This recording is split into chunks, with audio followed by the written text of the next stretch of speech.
Chapter 6. Before the day was over, they'd made 20 meals that they'd carefully packaged and put into Don's freezer. "I've never done that kind of cooking before," Minnie told him. "It was more work than I expected."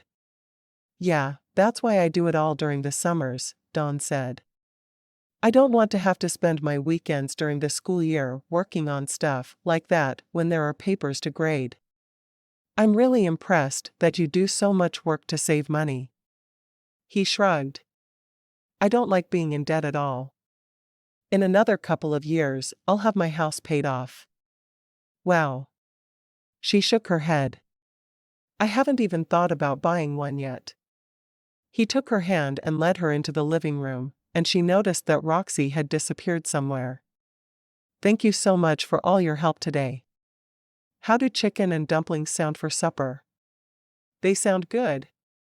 Didn't we just put them all in the freezer though?" He shook his head. "I saved 2 portions so we could have them for supper tonight." "I'd be just as happy with sandwiches again," she said. "We don't need to eat any of your freezer meals. You spent all day helping me cook. You at least deserve to try the fruits of your labor.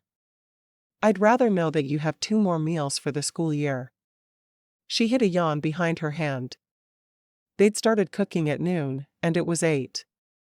They'd tasted as they went, but she was both hungry and tired now. "All right." He smiled at her. "You're not a bad helper in the kitchen, you know. I've cooked once or twice before. I remember when you and Athena and Didi would help Mom cook. Sometimes I was afraid to even try it, because you were all so bad at it." She laughed. "I remember those days too. Jax always said he had somewhere to be on those nights. Jax was lucky because he had a car before any of the rest of us. Your mom was so patient and such a good teacher. If I want to learn a new skill, I still go to her first. She's an amazing woman." I always had a little bit of parent envy. Don started to tell her that if they married, she'd gain his mother as well as him, but he felt it was too soon to make that statement. He had a feeling it wouldn't be long before he asked her to marry him though. He couldn't believe he'd been afraid to date this woman who seemed so perfect for him. Still, a tiny part of him was afraid she was hiding her true character from him. The girl he was spending time with couldn't really be Athena's best friend, could she?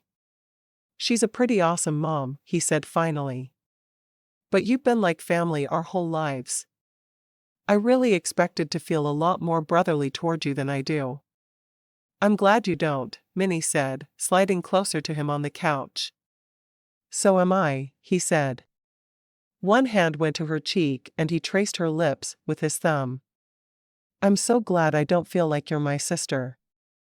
With that, he leaned down and pressed a tender kiss to her lips, and before either of them knew what was happening, she was on his lap facing him, and they were kissing each other passionately.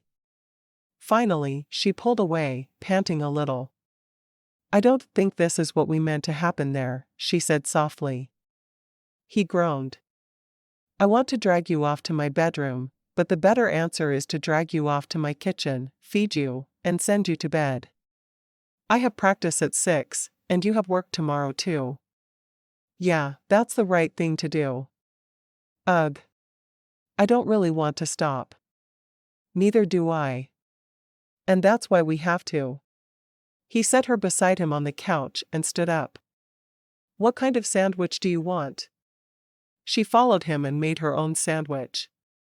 As they ate, he asked if she needed the football team's help to move. "I really don't.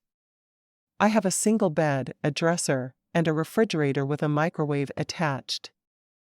And about 10 boxes full of stuff. If you're really willing to help, then I know you, Athena, Aaron, and I can get it done in a morning. With 2 trucks, we can get it all with 1 load. We might be able to get it all with just 1 truck even." "Sounds like you don't have much." She shrugged. "I have what I need. I try not to keep a lot of junk." Her mother had always been something of a hoarder, and she had no desire to go down that road. "Have I ever met your parents?" he asked, seeming to read her mind. I don't think so. They didn't really go to school events or anything. Your parents always picked me up and dropped me off. I don't know if Athena has even met them. He frowned. I want to meet them. She took a big gulp from the glass of milk she was drinking. Are you sure? She asked, wiping her mouth with one of the cloth napkins he had on the table. I'm sure. Maybe next weekend after you move?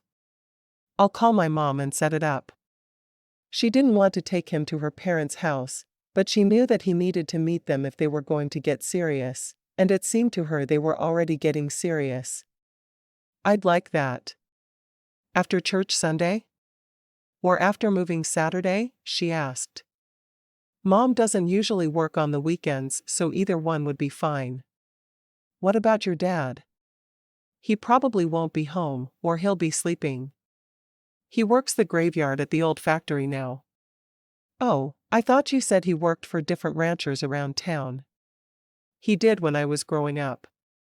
He works for the factory now. He's done a lot of different things.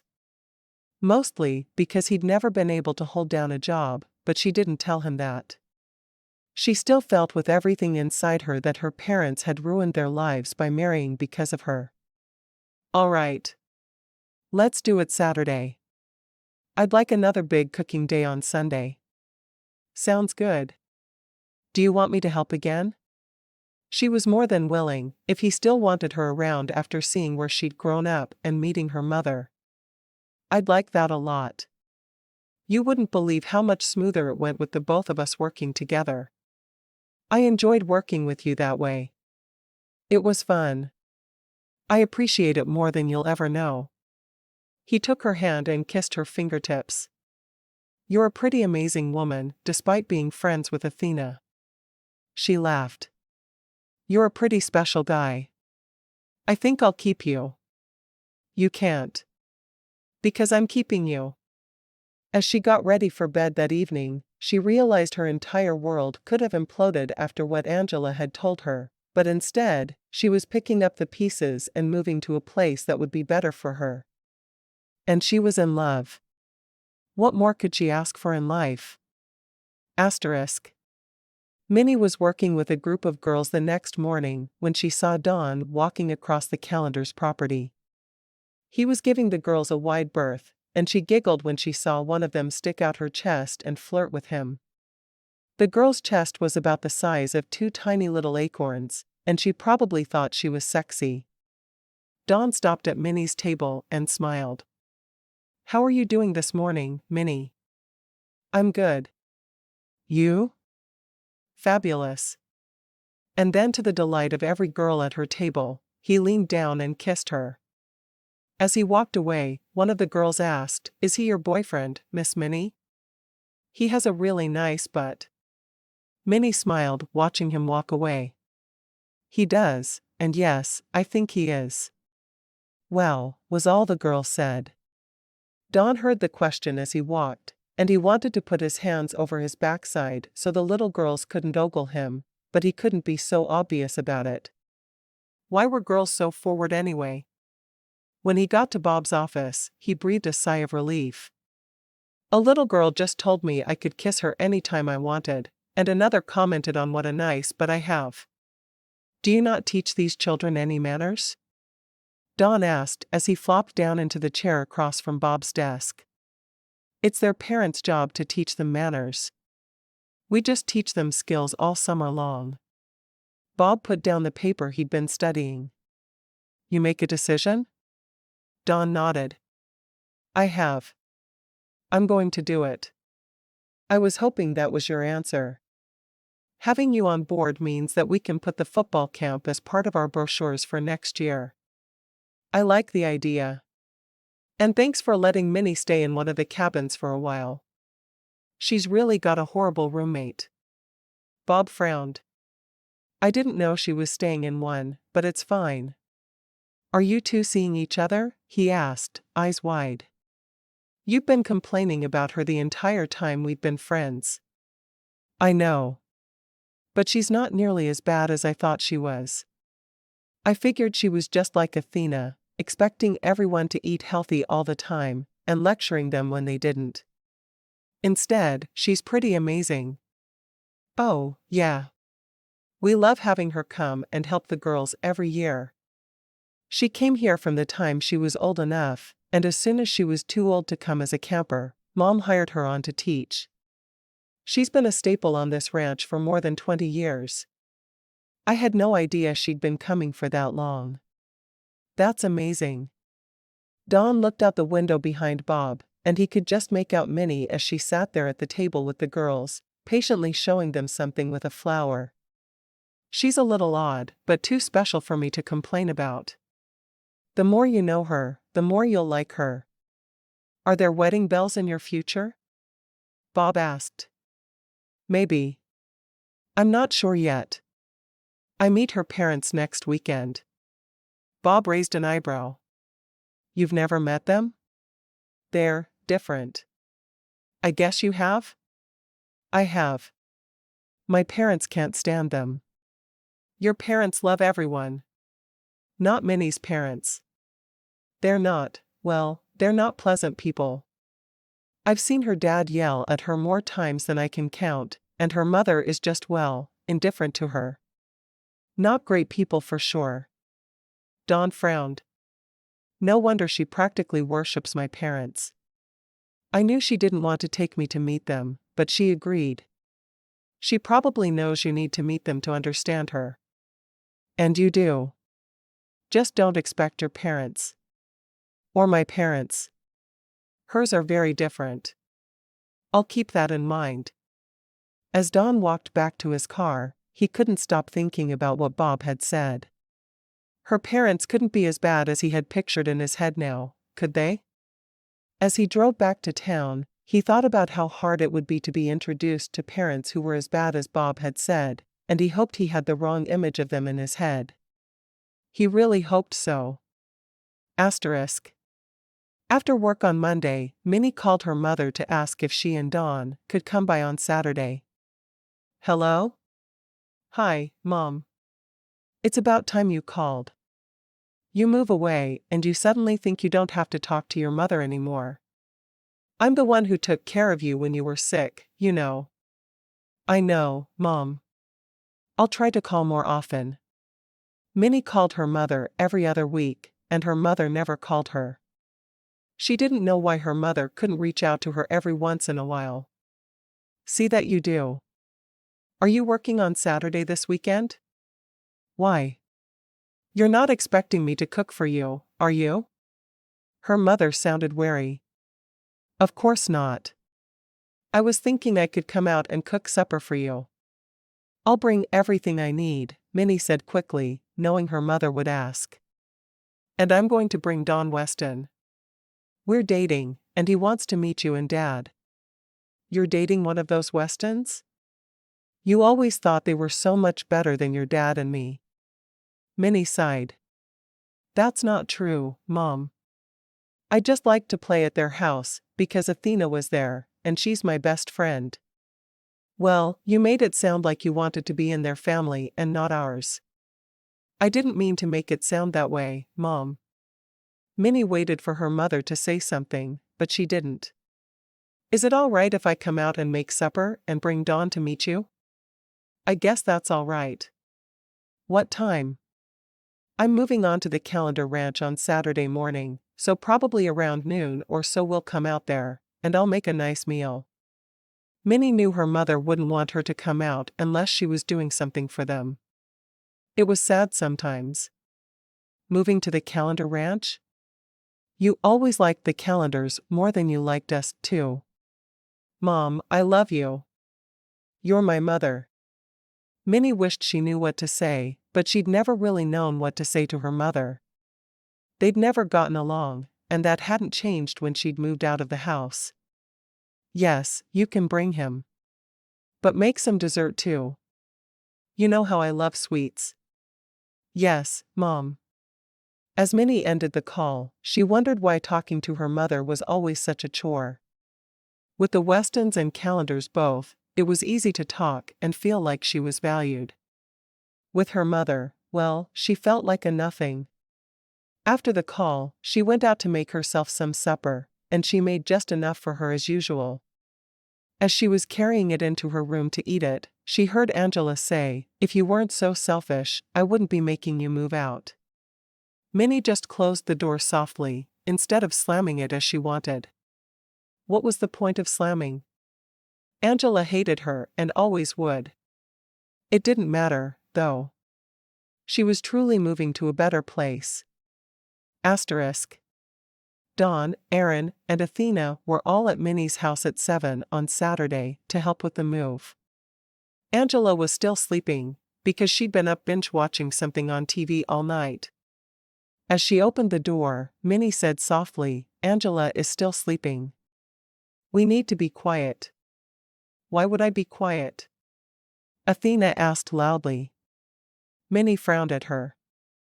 "Because we're not going to stoop to her level. We're nice people, remember?" Athena sighed dramatically. "Sometimes I don't like being a nice person. Let's just get my stuff and go." Minnie had already dismantled her bed, and she'd taken the drawers out of her dresser, so they could be moved individually, and the dresser wouldn't be so heavy. They made quick work of getting everything out, and they were on their way to the Calendar Ranch by 8. They took both trucks, and Minnie and Athena drove behind in Minnie's car. As they passed the Cauldron Ranch, Minnie licked her fingers and rose them to the sky, to ward off the unluckiness of the triplets. "Why did you do that?" Athena asked. "You know why. I've gotten into the habit living in Cauldron Valley. I know it's stupid, and I don't do it with the Calendar triplets, but I've started doing it with the Cauldrons. I think that place is rubbing off on me in very bad ways." "Obviously," Athena said. "I'd advise you to stop that. If you keep licking your finger in public, you could get the pandemic." "What pandemic?" Minnie asked. Was there a pandemic she hadn't heard about? "Oh, I don't know. Just the pandemic, I guess." Minnie stared out her window. "I always felt jealous of the time you spent at the Calendars when we were kids. I thought you liked them better than me." "Well, I didn't. None of the Calendars are my best friends." "You are. I guess."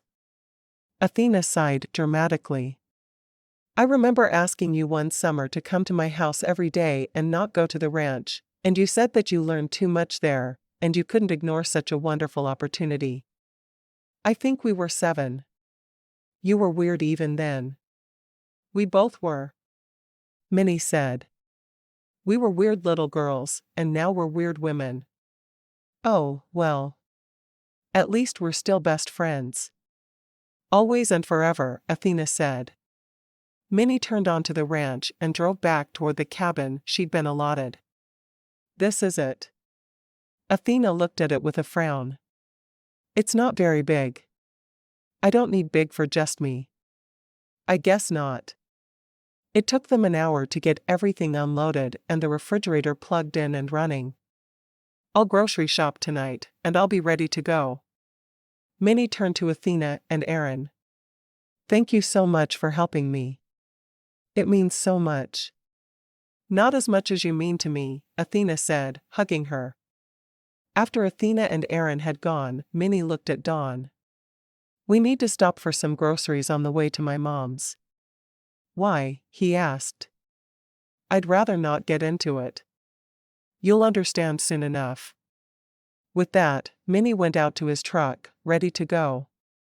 She wanted this whole thing over and done with as soon as possible. Chapter 7. As they drove to her parents' house, Minnie fretted over what she would find. It seemed every time she visited, her mother had more things piled up around the house from her hoarding. She wished she could go and clean things up before their arrival, but he deserved to know the truth of the mental health issues in her family. Dawn pulled into the parking lot of the grocery store in Black Aces, and she got out. "You can wait here if you want," she said softly as she walked toward the entrance. He half ran to catch up with her, and caught her hand. "What's upsetting you so much?" She bit her lip. I'm just worried you're going to look at my parents and never want to talk to me again. Why would I do that? They're not like yours. Dawn frowned at her. I know not all parents are identical to mine. It doesn't bother me. Mine are as far from yours as parents can get. Seriously, well, you'll see. She strode into the store and immediately looked for something she could easily cook for lunch for them, deciding on Swiss steaks with a salad and baked potatoes and a dump cake for dessert. All nice and easy, and they could get out of there as quickly as possible. She bought everything she'd need and took it to the front of the store, ready to check out. Don had his wallet out before she could pay, and she thanked him softly. She hated that he was paying for a meal for her and her parents, knowing how hard he worked to save money. We don't have to do this, he said as they got into his truck. I had no idea it would be this hard on you. Seeing my parents is always hard, she said softly. Seeing them through your eyes will be even worse. He frowned. Stop worrying about me. We're going to do this together. I'll be fine. As they drove, she stared out the window afraid to talk, and when he pulled into the driveway at the address she'd given him, he started to understand why. The house looked like it hadn't been painted since well before she was born, and the lawn was knee-high. There was a yellow paper taped to the door, and he knew it was something official from the city. This was much worse than she'd let on. At the door, she removed the notice, acting as if it was all totally normal, and he wanted to hold her and promise her the second half of her life would be better than the first. She opened the door and called out, I'm here, Mom. Well, then you start lunch and send that Weston boy in here to talk to me. Minnie bit her lip, but called, Okay, Mom.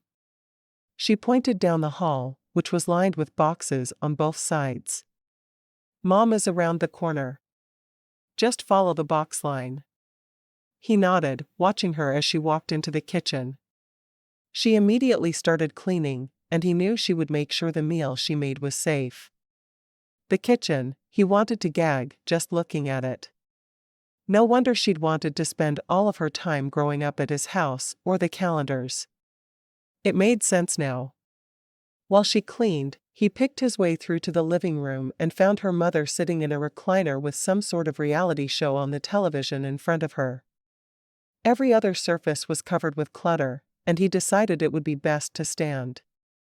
Hello, Mrs. Conklin. I'm Dawn Weston. Her mother was a large woman, and when she spoke, he could see that her teeth were all black. No wonder Minnie had been so nervous. Your parents stole my daughter from me. She never wanted to come home because she liked your house better. I'm sorry for that, he said softly, though he was thankful Minnie had somewhere to go. Her mother kept rocking in the chair, seeming to go a little faster with each second that passed. You should be. You and your family aren't perfect, you know. I know. He wasn't sure what the woman wanted him to say as he stood there in her living room. Sit down. Are you trying to intimidate me? She asked. No, ma'am. There's just nowhere to sit. Mrs. Conklin looked around her and pointed to the couch. Just push some stuff aside. He was almost afraid that if he pushed something aside, there would be something worse underneath it, but he didn't want to offend her, so he did as she'd told him to do. As soon as he was seated, perched on the very edge of the couch, he smiled at her. Thank you for letting us come for lunch. I shouldn't have. Your family has stolen so much from me. You don't belong in my house. As he looked at her, he tried to fathom her age. She had to be no older than her mid-40s from what Minnie had said, but she looked so much older. I apologize for whatever you feel we've done, he said softly, wishing he'd never asked to meet her parents. He truly understood now. What I feel you've done? Of course, you'd never accept blame for anything. You're a Weston and royalty around here after all. I don't think I'm royalty, Mrs. Conklin. I'm very sorry if I'm coming across that way. She glared at him. Why do you have to be nice? He wanted to laugh. She actually wanted him to live down to her expectations. I guess I just never learned to be any other way. When she didn't respond, he continued. I'm not sure if you know this, but I'm dating Minnie now. I was hoping I could talk to both you and your husband about my intentions. Mrs. Conklin rolled her eyes. You intend to sleep with her. What else do we need to know? He frowned. I intend to sleep with her after marriage, yes. I'll call my husband when lunch is ready. He's at the bar, enjoying a day off work. I see. I'm going to go see if Minnie needs help in the kitchen. Fine. She turned her show back up and ignored him. When Dawn got into the kitchen, he could see that Minnie had already worked a small miracle. She had food in the oven, and was diligently cleaning out the refrigerator. Why are you doing all this cleaning? He asked. She shrugged. It's what my parents expect when I come over. They always had me do all the cleaning growing up, and when I'm not here, the house gets filthy. So, I clean, and I cook. You didn't cook when you were growing up, did you? I didn't start making meals for my family until I was about 7 or so. Before that we ate a lot of sandwiches and frozen foods. Minnie didn't look at him, afraid she'd see disgust on his face. 7? At 7, I spent all of my spare time outside playing with my brothers and sisters. I spent a lot of my spare time playing with your brothers and sisters then too. I just also cooked and cleaned for my family when I came home. Thankfully, your mother was willing to teach me the skills I needed to be able to keep up the house. I hope you know that I'm so angry, I just want to punch someone. She bit her lip. I was afraid you'd feel that way if you came here.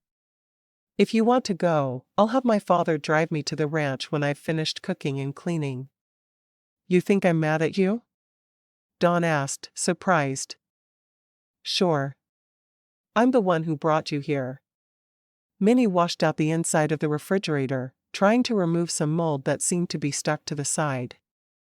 I'm angry because your parents never let you be a child. You became responsible for raising them as soon as you were old enough. She shrugged. It's what I've always done. And that makes it even more wrong. He rolled up the sleeves of his button-down shirt. Now what can I do to help you? You don't need to help. What kind of person would she be if she took him to her parents' house for lunch and then asked him to help her clean it? You're not doing this alone. Let me work on the dining room. He walked into the adjacent room and did his best to ignore the boxes lining the walls. He made quick work of throwing away all of the trash on the table and then scrubbing it clean of, well, he didn't want to think about what was there.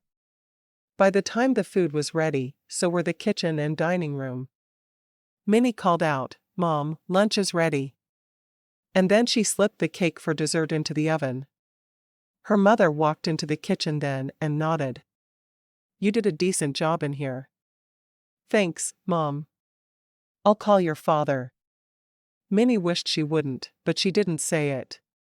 She knew it was inevitable that Dawn would have to meet her father as well as her mother. Truly, her mother was the lesser of the two evils. They were just sitting down to eat when her father walked in. He stumbled a little, and Dawn had no doubt he was drunk. Where's this wonderful Weston boy? Dawn walked to her father and held his hand out to shake the other man's. I'm Don Weston. Her father studied him for a moment before shaking hands with him. You don't look like you have horns. And then he laughed at his own joke. I can tell Minnie the mouse has been here. The place isn't as filthy as it was a couple of hours ago. I made lunch, Dad. Dessert is in the oven. Mr. Conklin walked to the table and sat down, reaching for the platter to serve his own food. He didn't wait for anyone else, but started shoveling the food in. Bring me a beer, Mouse. Minnie frowned. There wasn't any beer in the fridge. You didn't bring me any beer? He growled at his daughter. Dawn couldn't believe it. Minnie shopped for them, cooked for them, and cleaned for them, and her father complained that she didn't buy beer? What was wrong with these people? When he saw the fear on Minnie's face, he wanted to jump between father and daughter, but he waited a moment to see what would happen. "I'll run to the store and get you some," Minnie said softly. And then Don had to intervene. "You will not." He reached over and took Minnie's hand, pulling her to her feet. "We're leaving. I'd say it was nice to meet both of you, but it wasn't. You don't deserve a daughter like Minnie." He led her to the door, and without another word, left and closed it behind them. "I don't ever want you going back into that house." Minnie frowned. "As ungrateful and annoying as they are, they're still my parents," she said softly. "I can't just pretend they don't exist." "Yes, you can," he said, pulling her toward his truck. "If you went back in 2 months, would those dirty dishes still be on the table?" "Yes, they would. It's not like my parents wash dishes." She dug her heels in, not letting him pull her anymore. "I'm supposed to clean up after the meal. It's part of my job. You don't work for them. You never should have. Minnie, you're an adult, and you need to realize you can't just let people push you around. You need to be strong. I told Athena to stop trying to control me last week," she said softly. "That's a good start. Now keep walking and leave this place. You don't need to put up with this from anyone. Even your parents." "But I can't just go and leave them in filth." "Of course, you can. If they choose to live that way, it's not your responsibility to fix it. It never was." She followed him, but she couldn't stop herself from looking back over her shoulder. "I just feel bad." "You don't need to. Trust me." He was still a little disbelieving of the way her parents had treated her. Sure, he'd been warned, but the reality was worse than he'd imagined it would be. By far. He thought her father was going to hit her over the beer thing, and her parents hadn't come out to say thank you. Neither had said thank you actually. She'd worked on moving all morning, and she'd shopped for a meal, cooked it, and cleaned their house, and not a single word of thanks had been uttered. He wanted to hurt someone. As they drove away from her parents' home, he asked if she still needed to grocery shop for her. "Sure, but I'll do it later. You've already helped clean my parents' house. I can't ask you to help me grocery shop." He sighed. "You spent all day last Sunday helping me cook. You plan to do the same tomorrow. And I can't clean for 45 minutes without you getting all upset. What's up with you?" My parents are my burden. I don't feel like anyone else should have to deal with their nonsense." "I don't think you should have to deal with it either. It's their mess, not yours. They can hire someone to come in and clean it up or do it themselves. If you go back, I don't think you should clean that way." "Maybe." Minnie knew that if she didn't cook and clean for her parents, they wouldn't want her around though. But did she really want to be around? He pulled back into the same grocery store parking lot, and the two of them went in. "I didn't get my shopping done earlier either, so I'll do mine while you do yours. I have my list with me and everything." "All right." Minnie didn't have a list, but she basically knew what she wanted. It wasn't like she'd have a lot of options cooking-wise. She had her microwave and a crock pot. She'd thought about buying an air fryer or an instant pot, but she'd have to wait on those. She didn't want to go nuts buying appliances if she wasn't going to live in the cabin long, and she was definitely going to be looking for other options on places to live. She couldn't take advantage of the calendar's generosity forever. After they'd shopped, the two of them drove back to her place, and he helped her carry her groceries in. When she arrived, she spotted 2 wrapped gifts on top of her boxes she'd moved in. Looking at Dawn, she frowned. "Any idea where those came from?" "None at all, but I'm not leaving until I get to see what's in them." Dawn was glad someone had gone out of their way to do something nice for her that day. It had been a lot rougher on her than he'd imagined it would be. He wasn't quite ready to ask her to marry him yet, though he could feel that coming faster daily, but he wanted to share his family with her. Adopting her as a sister was out of the question, because then he'd feel weird about marrying her down the road, and he felt they were heading there. He sat on one of the 2 beds in the room, surprised there had once been a camp in there. "Weren't there more beds?" he asked. "There were to begin with, but they took out all but 2, deciding 2 would be enough for me." She shrugged. "I don't know who they think I'm going to have sleeping over and using the other bed." He smiled. "You have lots of room in here now, though. It's bigger than your other room, by far." "It is." She sat down and opened the first of the boxes, crying when she saw the contents. "It's an Instant Pot. I was just thinking today that if I was staying for long, I'd want one, because then I could cook with no stove easier." "Someone really cares about you." "Probably Mrs. Calendar." Minnie opened the other box and found an air fryer. "The other thing I would have wanted." She shook her head and noticed a card fall to the floor. She picked it up and read it. "Our dearest Minnie, I've thought a million times I would have loved to adopt you to be another daughter to us. I hope these help you settle in. I know you, and I know you think you're being a burden and you need to move soon, but the truth is, we're happy to have you as long as you want to stay. You're a daughter of my heart in a way all of my daughters are. I love you. Beth." Minnie smiled. "I was right. They're from the Calendars. Mrs. Calendar wrote me a beautiful note in the card." She swiped at one of her tears. "I feel loved again. Did I tell you I accepted the job here?" "I'm working for the ranch next summer," Dawn said.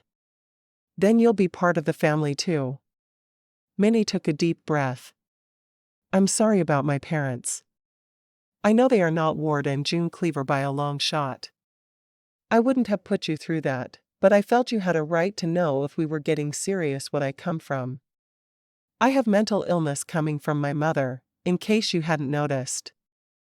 And alcoholism, which I guess is just another form of mental illness, coming from my father.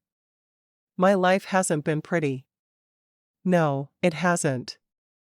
"And do you know what that makes me think?" he asked. Minnie shook her head. "No, what?"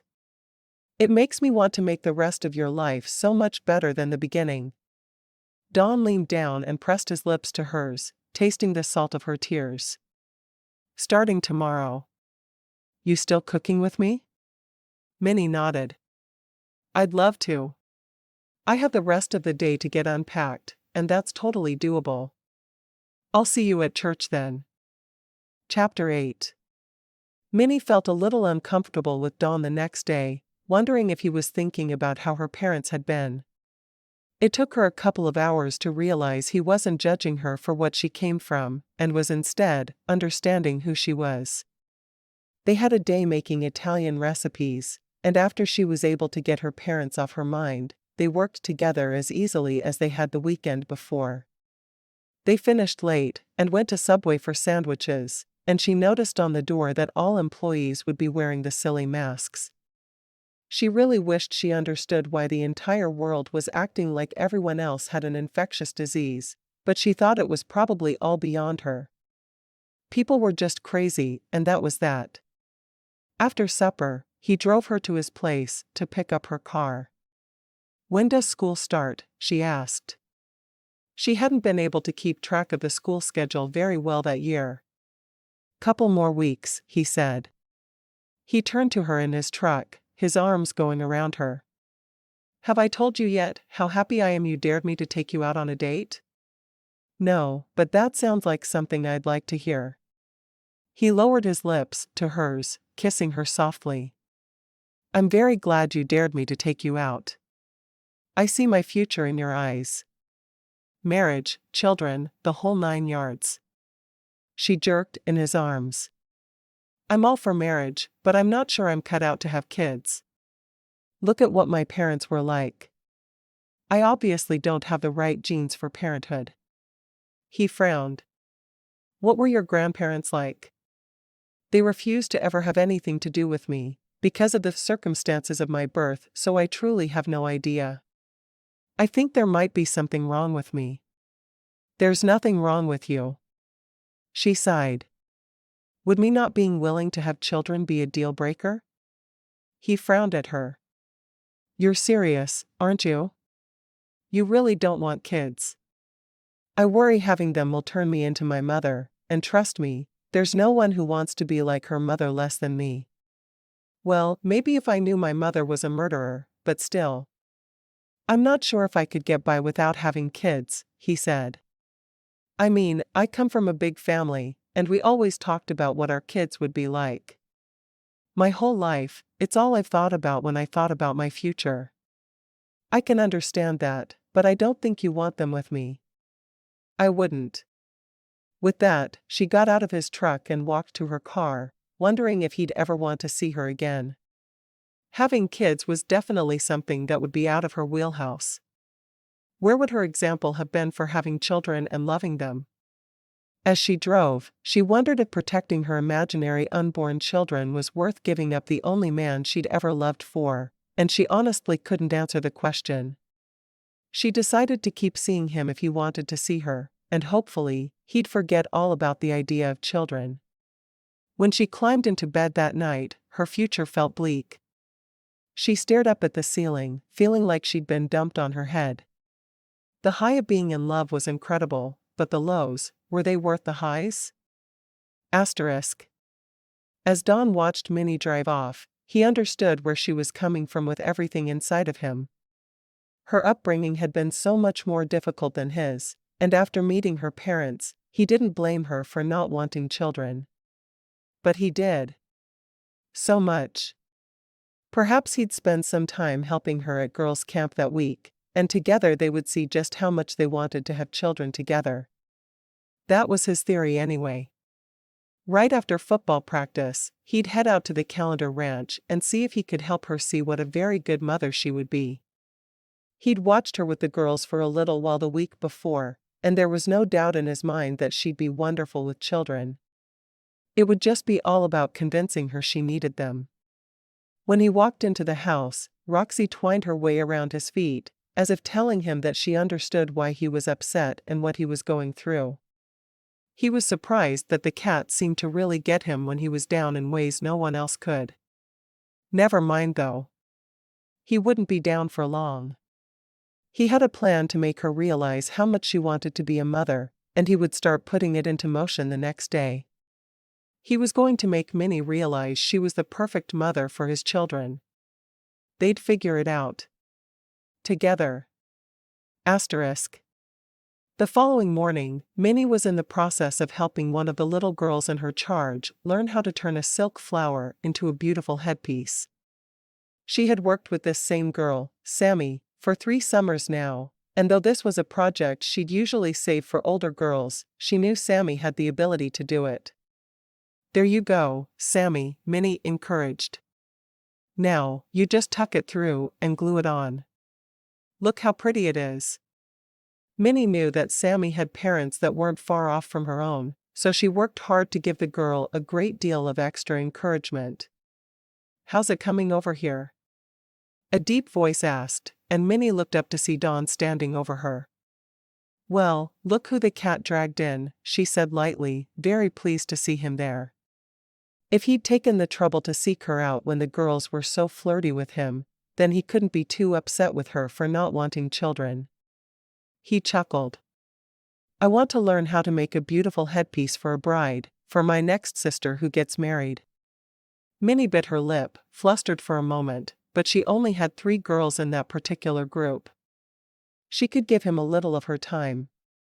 Can you girls keep going while I try to help Mr. Weston learn how to make a headpiece? The girls looked at each other and giggled, and Minnie was glad they were still a little too young to be flirty. This was her 9-year-old group. It was usually the 10s that started to give her trouble. As she worked with Dawn, she also watched over the girls, a skill she'd perfected in her years of working for the ranch, and continued to encourage them. Katie, that bow is perfect for the barrette you're making. You have such a good eye. Anna, you need to tuck that stem under just a little further. That's it. Sammy, just a little more glue, and it'll be perfect. Dawn listened to her words, surprised that she didn't realize how very encouraging and maternal she was with the girls. At the end of the session, while the girls she was working with walked to their next activity, Dawn said, "Do you have any idea how good you are with those girls?" She shrugged. "Years of practice. Years of being good at what you do," he said. He bit back what he really wanted to say, which was that she'd make a great mother. "Is there another group coming?" She shook her head. "Nope. It's time for my lunch break, thank goodness. My stomach is rumbling." "Are you eating what Barry's girls put together?" he asked. "Not today. I think I'm going back to my cabin and just getting a sandwich. The girls sometimes make stuff a little too rich for my tastes." "Are you going to go eat with the family? Or do you want to get a sandwich with me?" "A sandwich sounds wonderful," he said, standing up and taking her hand to walk to her cabin. "I really am impressed with how good you are with the girls." She frowned. "I had to learn to be good with them.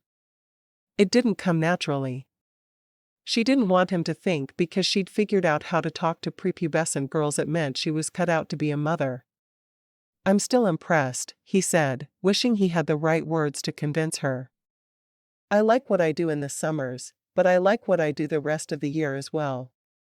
I enjoy working with my silk flowers alone as much as I enjoy working with the girls. Probably a little more." "That makes sense. You get to be creative and do whatever you want when you're alone, but when you have the girls, your creativity comes out through them, not through you." "Yeah. I guess." She opened the door to her cabin and walked inside. He looked around him with a grin. "You put this place together quickly." "I didn't have a lot to unpack," she said. "And I do love having a bigger space than I had with Angela. I was pretty much confined to my room and my bathroom there. Here, I get a much bigger room and a bathroom with 4 shower stalls." "No bathtub?" he asked, peeking into her bathroom. She shook her head. "I'm going to miss taking baths, but I'll be okay." "You could come to my place and take them if you felt the need," she said. "Oh, that sounds nice. I might take you up on it someday." She was glad he was there. Very glad. It meant she hadn't scared him away the night before. She made them each a sandwich and took out a bag of chips and got them each a water bottle. "So, what are you doing here today? Do you have business with Bob?" He shook his head. "No, I just missed you, so I thought I'd come and learn to use silk flowers." She frowned. "I have a hard time believe that." "That I missed you?" he asked. "Because I miss you whenever you're not with me." "No, that you had a desire to learn to make things from silk flowers." She narrowed her eyes. "Aren't all of your sisters married now?" He shrugged. "I'll get new sisters when my brothers marry. I guess." "You never know when something like that might come in handy," Dawn said, taking a big bite of his sandwich. "So, what do you do in the afternoons?" "I have the littler girls in the afternoons, and it's more about making necklaces from the flowers. The girls don't have the manual dexterity at that age to be able to make the more intricate things I teach the bigger girls." He nodded. "Well, I think I'll head on to my place and work on some lesson plans." "Can I see you tonight?" Minnie smiled. "I'd like that. Maybe we can do the drive-in. At least that's open." Dawn shook his head. "I still don't understand why they're cleaning the theater so long." No one does. Chapter 9. The drive-in was showing The Sound of Music, and though it was one of her favorite musicals, Minnie worried that Dawn showing it to her was part of his agenda to get her to agree she wanted to have children. She enjoyed the film, but on their way back to the Calendar Ranch, she couldn't help but wonder at the hidden meaning behind him taking her to see it. "I love that musical," he said after she'd been silent for a good long while. Me too. It's one of my favorites. It doesn't seem to make me want to have children though. Maria was amazing, but I think I would have had to strangle the kid who made me sit on a pine cone. He chuckled. I felt bad for the captain the whole time. He obviously really missed his wife. Me too. She sighed. Thanks for taking me to see it. I really did enjoy it. What does your day look like tomorrow? He asked. I just have football practice and working on the lesson plans for my honors English class. I've taught the other class enough that I don't need to worry about lesson plans. I'll just use the old ones. I'm just working like always. I think I'll put something in the crock pot and stay in tomorrow night. I have to read Aaron's latest book. Athena and I have always loved his books. Is it weird to know that your best friend is married to one of your favorite writers? She shrugged. Maybe a little. I mean, I think it's awesome and everything, but it's not what I expected when I knew Aaron had a secret. I think Athena is kind of silly for not shouting it from the rooftops. He writes some amazing sex scenes. She hadn't meant to say the last part, but it slipped out. Oh, he does he? Yup. I hope Athena enjoys his know-how in the bedroom. She hadn't meant to say it, but why not continue? She knew he'd be uncomfortable with it, which amused her to no end. Stop that. All of my sisters are virgins. Do you hear me? Sure, they are. Minnie looked out the window, thinking. You know, I don't think I'm going to change my mind about having kids, and if you think that coming to the ranch and watching me with them is going to help me have a revelation about what a great mother I'd be, you should probably just stop. And the sound of music? Not exactly subtle. He sighed. It was worth a try. She shrugged. Maybe. I'm not so sure though. When he stopped in front of her cabin, she moved to get out, but he caught her arm. Minnie, I'm not sure what to say at this point. I know I'm in love with you. I'm thinking about shopping for a ring and asking you to be my wife. But I'm not sure I can spend the rest of my life without being a dad. Minnie bit her lip. Her dream for years and years had been to be Dawn's wife, but the idea of children petrified her. I'm not sure what to say either. I love you back.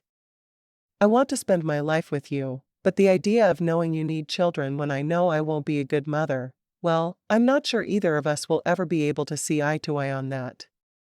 He nodded, cupping her face in his hands and lowering his lips to hers. The kiss was tender and full of emotion. And when he lifted his head, he whispered, "Goodbye, Minnie." "Thanks for a wonderful evening," she said as she slipped out of his truck. She managed to hold the tears back until she was inside her little cabin, and then she threw herself on her bed and sobbed. Dawn was finished with her, and there was nothing she could do about it. Asterisk. Dawn wasn't at the ranch the next day, and Minnie felt like she was just going through the motions. After she got off work, she went to her little cabin and had the casserole she'd thrown into the crock pot, but she had no desire to really eat it. She sat in silence there for a good long while, just staring into space and trying to hold back the tears that had threatened all day. Jumping when there was a knock on the door, she was sure it was Dawn. She hurried and opened it, and there stood Mrs. Callender with a plate covered with foil in her hand. "Barry's class made a delicious dessert today. I thought you'd like to try it." Minnie took the dessert and started to close the door, but Mrs. Callender put her foot in the way. "May I come in, Minnie?" Minnie nodded, opening the door wide, and she walked over to sit on her bed. "Thank you for the dessert." "Of course. I'm sure you realize it was just an excuse to walk over here and talk to you. The girls said you looked like you cried all night." Mrs. Callender shook her head. "You know I love you with everything inside me, Minnie. Talk to me." And Minnie did.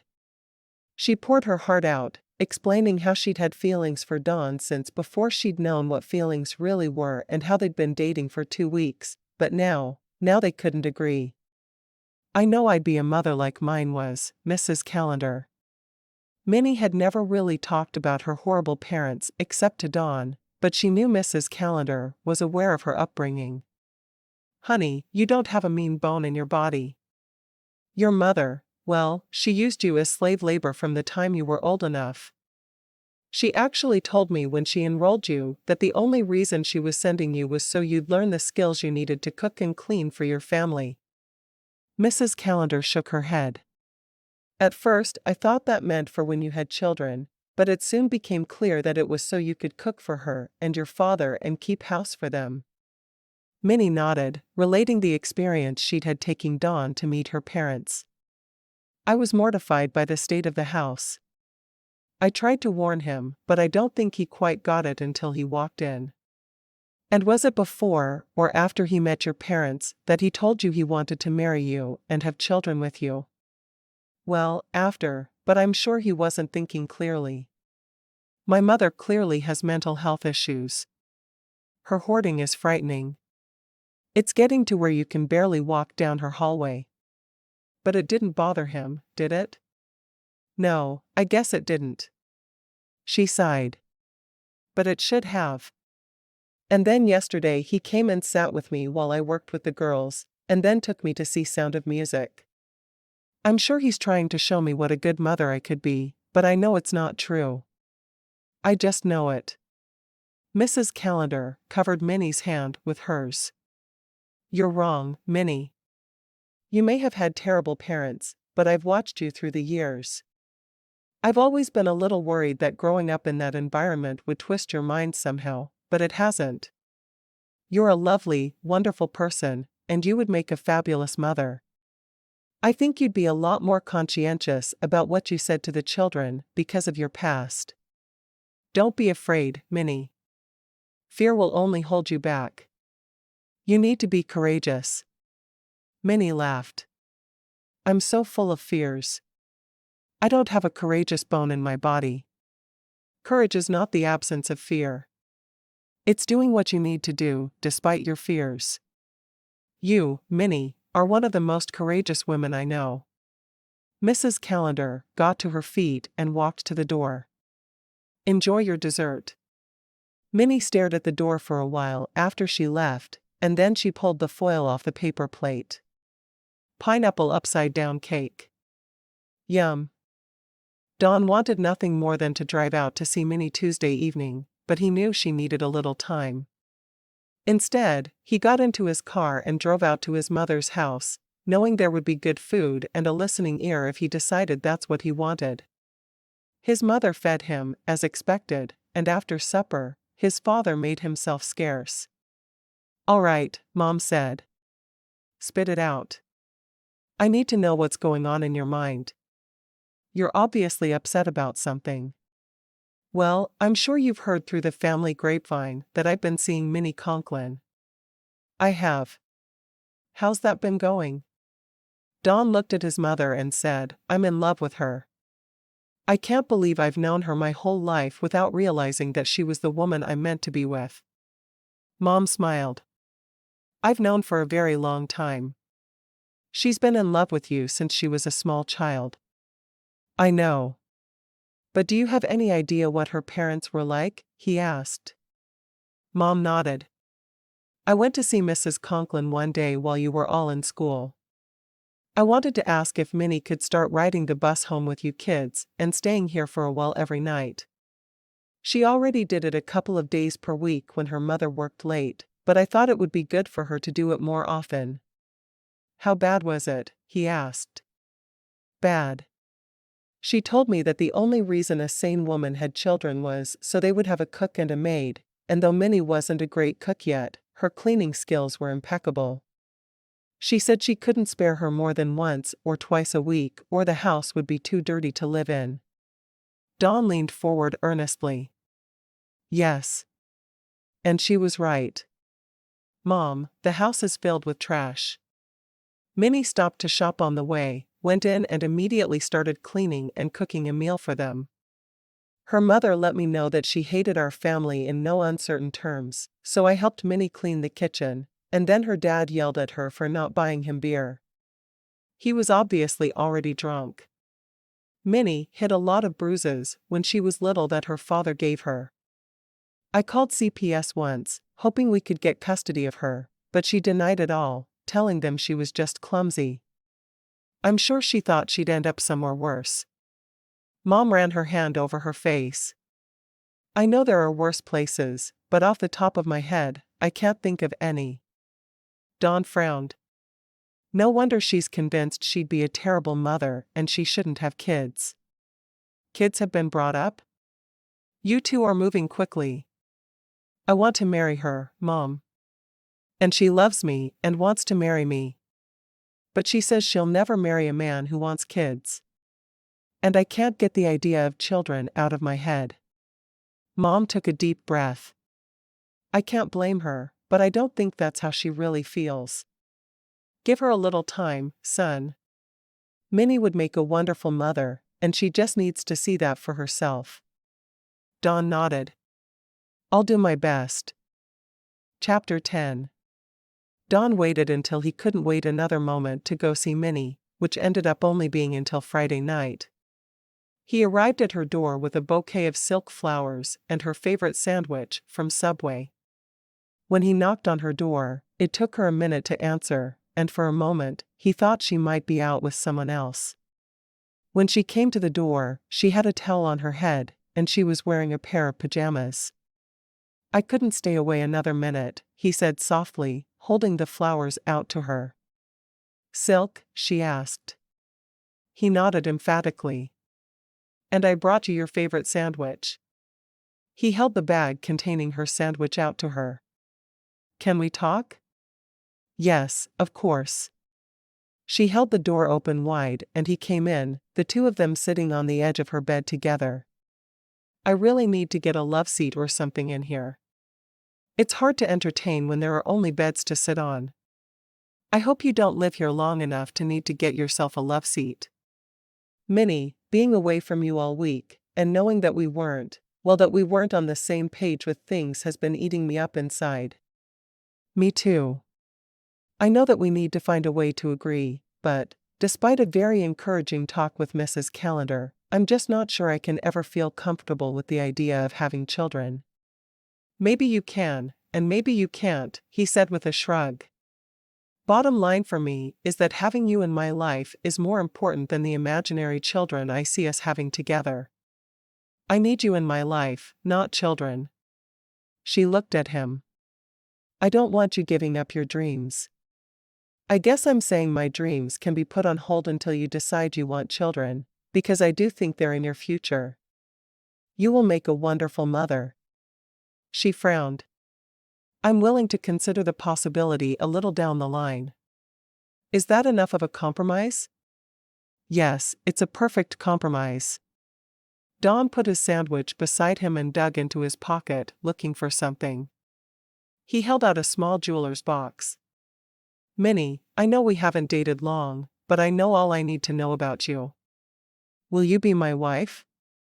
Minnie felt the tears start to flow yet again as she nodded. I'd like that a lot. Tomorrow? He asked. What is it with your family and fast marriages? I don't know about the others, but I want us to have a week before school starts. She bit her lip. Let me see if I could take a week as well. We're winding everything down this week, and they might not be willing to let me go, but I'm going to try. She quickly texted Bob Callender and waited for a response. They want me here Friday to give awards to the girls who did the best in my classes, but that's only 2 hours. So, I guess I can marry you tomorrow. He pulled her to him and kissed her with all the tension pent up inside him. I've missed you so much this week. I've missed you too. Every moment of every day. She frowned. Do I have to invite my parents to the wedding? I'd rather you never saw them again. You know that. I'll call them Sunday and let them know we're married. They deserve to at least know that. Yes, they probably do. How are we going to plan a wedding before tomorrow? She asked, frowning. I told my mom I was asking and I wanted to marry Saturday. All I have to do is text her the words, she said yes, and everything will magically happen. Do it then. Minnie waited while he texted his mother and pulled her sandwich out, eating with a real appetite for the first time since Monday. She sent me back a heart emoji. I guess that means she's on it. Now I just have to ask Colton to be my best man, and you can ask Athena to be your matron of honor. Minnie pulled out her phone and texted her friend. Wedding tomorrow. Your matron of honor. Remember, you have to carry silk flowers. The response was fun. Yes. Minnie put her phone down. I'm assuming you want me moving into your place and you don't want to live here? He chuckled. I think that would be best. Though if any two people could live here, it would need to be a married couple.